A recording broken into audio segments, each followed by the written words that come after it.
लोकसभा निवडणुकीच्या पार्श्वभूमीवरती आज दुसरी मतदार यादी जाहीर झालेली आहे आणि महाराष्ट्रामधील पुणे लोकसभा मतदारसंघामधून मुरलीधर मोहोळ यांच्या नावावरती भाजप पक्षाने शिक्कामोर्तब केले आणि ह्याच पार्श्वभूमीवरती त्यांनी आपली पहिली प्रतिक्रिया दिलेली आहे।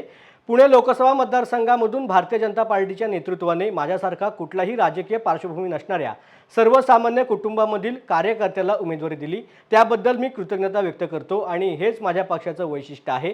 पक्षाने माझ्यावर सोपवलेल्या जबाबदारीची मी विनम्रपणे जबाबदारी स्वीकारतोय। महायुतीच्या सर्व कार्यकर्त्यांना पदाधिकाऱ्यांना बरोबर घेऊन पुणे लोकसभा मतदारसंघात मोठा विजय मिळू असा सार्थ विश्वास मला आहे, असं मत मुरलीधर मोहोळ यांनी व्यक्त केलं। भारतीय जनता पार्टीच्या पुणे लोकसभेचे उमेदवार म्हणून पुण्यनगरीचे माजी महापौर मुरलीधर अण्णा मोहोळ यांचं नाव केंद्रीय पार्लमेंटरी बोर्डाने उमेदवार म्हणून घोषित केलेले आहे। भारतीय जनता पार्टी आणि महायुतीचे मुरलीधर मोहोळ हे पुणे लोकसभेचे अधिकृत उमेदवार असणार आहेत। मी अण्णांचं भारतीय जनता पार्टी पुणे शहराच्या वतीने या ठिकाणी मनापासून अभिनंदन करतो। गेले भारतीय जनता पार्टीचा विजय असो। नमस्कार। खरं तर सर्वप्रथम मी एक भारतीय जनता पक्षाचा कार्यकर्ता म्हणून माझ्या सर्व पक्ष नेतृत्वाला मनापासून धन्यवाद देईन की या लोकसभेच्या निवडणुकीसाठी पुणे लोकसभेचा उमेदवार म्हणून मला आज त्यांनी संधी दिली आहे। माननीय देशाचे लोकप्रिय यशस्वी प्रधानमंत्री नरेंद्रजी मोदी आहेत, माननीय अमित शहा, आमचे राष्ट्रीय अध्यक्ष माननीय JP नड्डाजी, आमचे नेते राज्याचे उपमुख्यमंत्री आदरणीय देवेंद्रजी, या राज्याचे मुख्यमंत्री आदरणीय एकनाथजी शिंदे साहेब, उपमुख्यमंत्री अजितदादा, माझे संघटनेतले आमचे कुटुंब प्रमुख, आमचे पालक माननीय बावनकुळे साहेब, आमचे नेते चंद्रकांतदादा पाटील, या सर्व नेतृत्वाला मी एक माननीय आठवले साहेब, या सर्वांनाच मी खरं तर या सर्व कार्यकर्त्यांच्या वतीनं धन्यवाद देईन। व्यक्ती म्हणून जरी माझं नाव आलं असलं तरी एक नक्की आहे की याच्यामध्ये भारतीय जनता पार्टी हा एकमेव पक्ष आहे जो सर्वसामान्य कार्यकर्त्याला नेता करतो। सर्वसामान्य कार्यकर्त्याच्या मागे पक्ष हा उभा राहतो। मी 1992-93 साली वॉर्डाचा अध्यक्ष होतो। संघटनेत अनेक जबाबदाऱ्या मला संघटनेने दिल्या। मी लोकप्रतिनिधी म्हणून महापालिकेमध्ये सुद्धा काम केलं। या शहराचा प्रथम नागरिक म्हणून सुद्धा मला माझ्या पक्षाने काम करायची संधी दिली।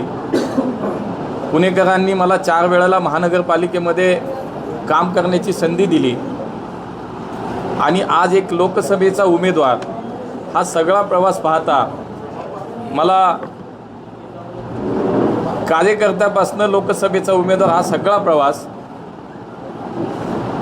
कुठलीही राजकीय पार्श्वभूमी नसलेला कार्यकर्ता हा लोकसभेचा उमेदवार होतो हे केवळ आणि केवळ भारतीय जनता पक्षातच होतं। आणि म्हणून व्यक्ती म्हणून जरी मी असलो तरी आमच्यातला प्रत्येकजण हा कार्यकर्ता, हा मी प्रत्येकजण कार्यकर्ता उमेदवार म्हणून पाहतो याच्याकडे।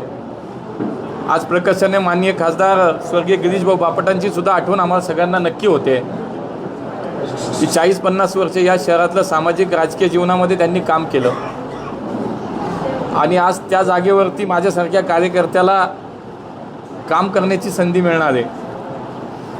त्यामुळे पुणे हे जगाच्या नकाशावरती आमचं एक सांस्कृतिक राजधानी, विद्येचं माहेरघर, छत्रपती शिवाजी महाराजांच्या पदस्पर्शाने पावन झालेलं आमचं पुणे, एक मोठ्या ऐतिहासिक आणि सामाजिक पार्श्वभूमी असलेलं हे शहर, अलीकडच्या काळातली IT हब म्हणून त्याची नव्यानं झालेली ओळख, उद्योगांसाठीचं एक मोठं शहर म्हणून पाहिलं जातं। अशा अनेक अर्थानं पुणे शहर हे जगाच्या नकाशावरती आपलं स्थान राखून आहे. इथली सांस्कृतिक जी जडणघडण आहे, जी परंपरा आहे, त्या परंपरेला साजेसं अशा पद्धतीचं भविष्यातलं काम, या शहराच्या भविष्यातल्या 50-100 वर्षाच्या विकासाचं विजन हे निश्चितपणे आम्ही सगळे डोळ्यासमोर ठेवून काम करणार आहोत.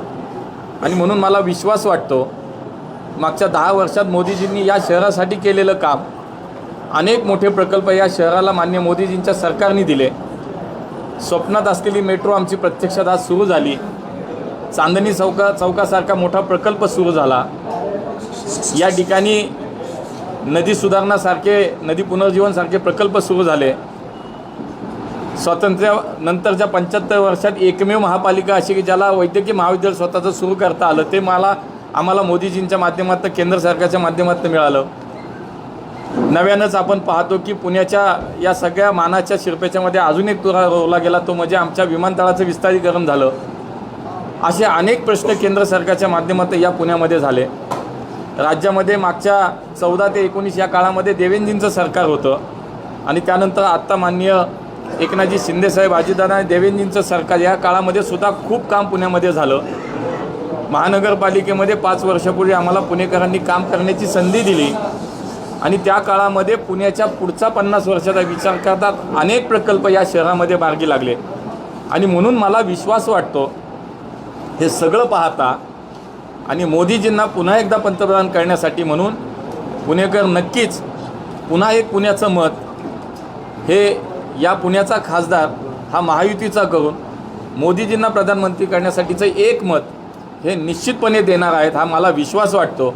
आणि म्हणून आज ही उमेदवारी जाहीर झाल्यानंतर आम्ही सगळेजण एकत्रितपणे काम करणार आहोत आणि पुन्हा एकदा पुणेकरांच्या विश्वासानं त्याला पात्र ठरण्यासाठी म्हणून पुणेकरांचा आशीर्वाद घेऊन निश्चितपणे मोदीजींना पुन्हा प्रधानमंत्री करण्यासाठी आम्ही सगळे सज्ज आहोत.